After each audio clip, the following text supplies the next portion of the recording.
Welcome to the Nexus of Worlds. My name is Mark Evans. This is my interview content, and I hope you learned something from this and enjoy.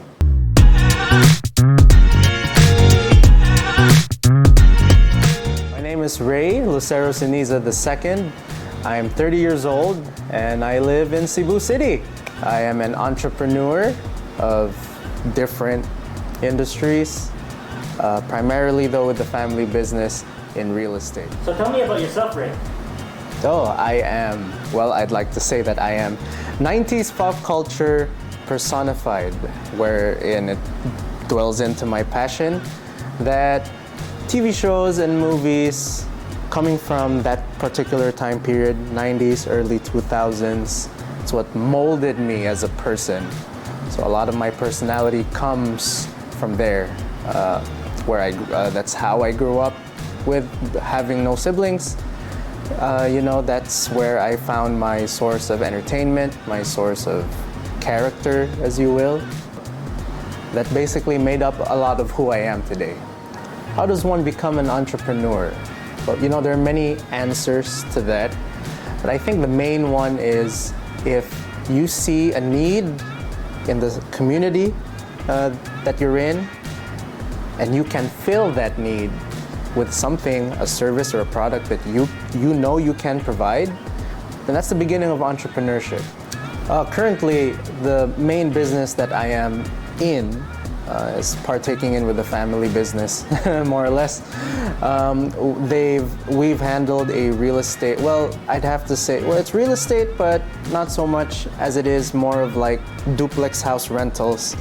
It's been around since the late 80s, and it's been handled by my mom over the course of those years. And coming into just the last few years, I have been slowly helping her take over, with handling a lot of the clients, doing a lot of the day-to-days, and checking in on like the overall status of the compound. So we have duplex units out for rent, and it's in a particular place here in Cebu City.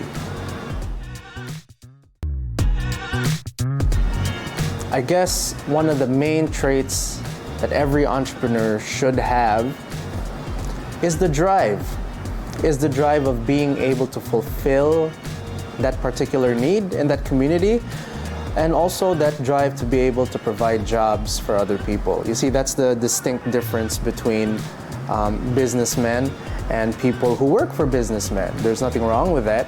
It's just that with businessmen, their main aim on their goal is to also be able to provide jobs for, a lot of people, to help them out.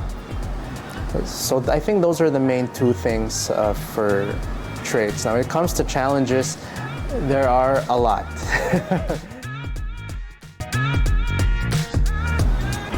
There are a lot of challenges. There's a lot of challenges being an entrepreneur every day. And that biggest challenge is actually yourself.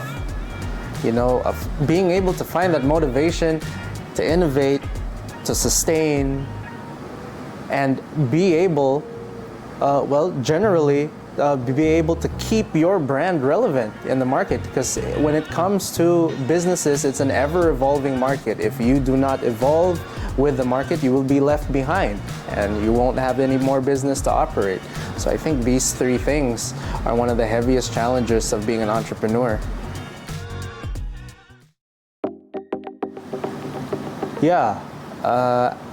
It's something that just didn't come to me, but it was actually apparent throughout my surroundings and my entire life.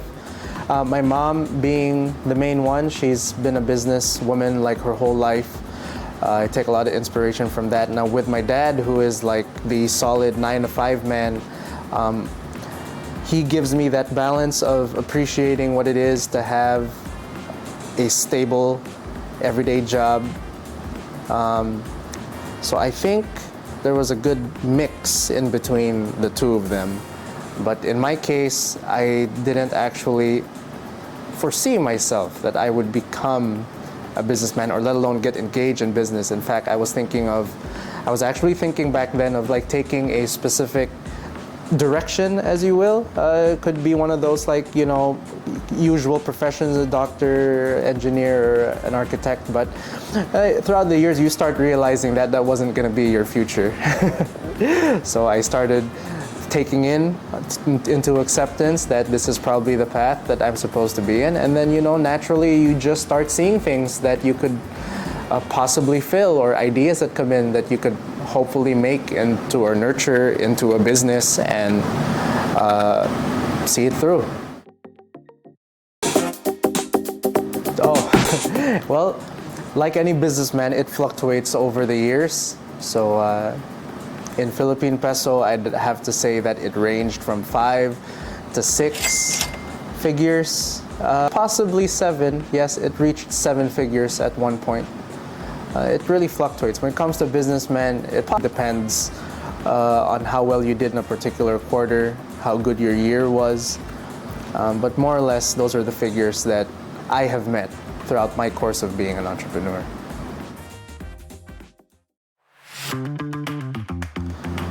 Probably my best experience being an entrepreneur was being recognized in Manila. They have this award ceremony that's being handed out. It happens every year.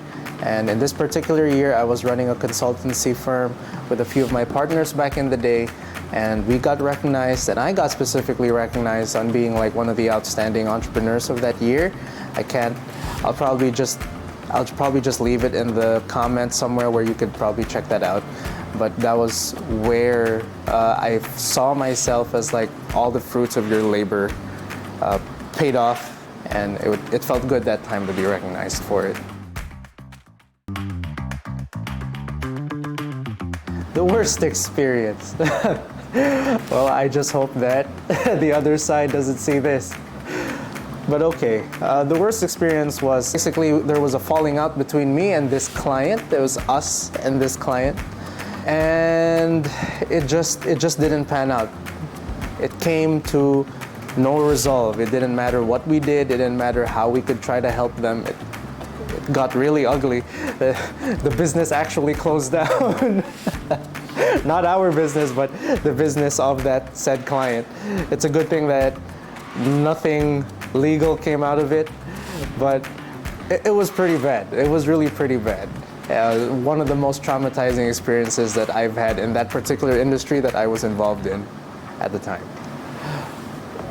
If any of you out there who are interested in being an entrepreneur, just especially if you're young, just go for it.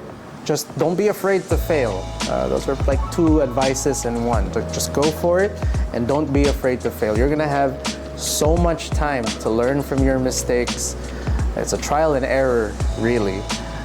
What's important is that you actually do it, because not doing it is worse.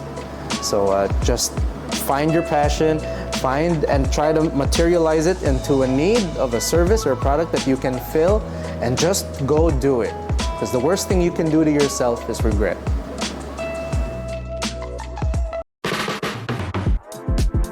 Basically, everything from that time frame, specifically from the late 90s to the early 2000s, anything media, anything tech that came out of that year, that basically molded the person that I am today. I absolutely love that generation. It was one of the most iconic, I won't say the best, but there were some of the best things that came out at that time. And that is with covering so many, like across movies, across music, across technology, even across, well, things of grander scales, like important life events. Just so much happened within that time that anybody who did not come from that generation are actually very different from the people who came from that generation. It is not part of my top 5 movies of all time. It's actually a very difficult list to make, but of that period, one of the most iconic movies that made me very, very intrigued when it came to cinematography, when it came through anything about film, well, it was Titanic. That film by James Cameron back in 1997 was the top grossing box office movie of all time back in the day. There was no 3D yet. And it reached, what was it? A billion? Was it about a billion? Somewhere there. Somewhere there. And this is back in 97. You need to understand, especially with the ticket prices back then, people had to go to see this movie. A lot of people all over the world. And if you just take a look at it, it is not perfect. You just appreciate the movie as a whole, especially at the time frame and the period that it was shot in, the scale of everything that was just done with this movie. It just screams out what we all just appreciate and sometimes take for granted nowadays. You know, when it comes to these big box office hit movies. Titanic back in the day, seeing it for the first time on VHS. Oh, I love the VHS. It just set a path for me, thinking that this is an escape. You're transported into another world temporarily for a few hours, where a story is being told and you feel like you are a part of it. And that is what got me into my whole love for movies. Ray, is there anything else you want to mention to the viewers? This is an opportunity for a shameless plug. I don't really have anything to plug in, but I would like to say a very big thanks to Mark for having me over. Please subscribe to his channel. He has content that covers everything across the board. A lot of stuff he's preparing for the future, so just stay tuned. Tick that notification bell, and he's not gonna disappoint. Really good stuff. I hope you learned something from this interview. Please subscribe and like the video for more content like this. Thank you for watching.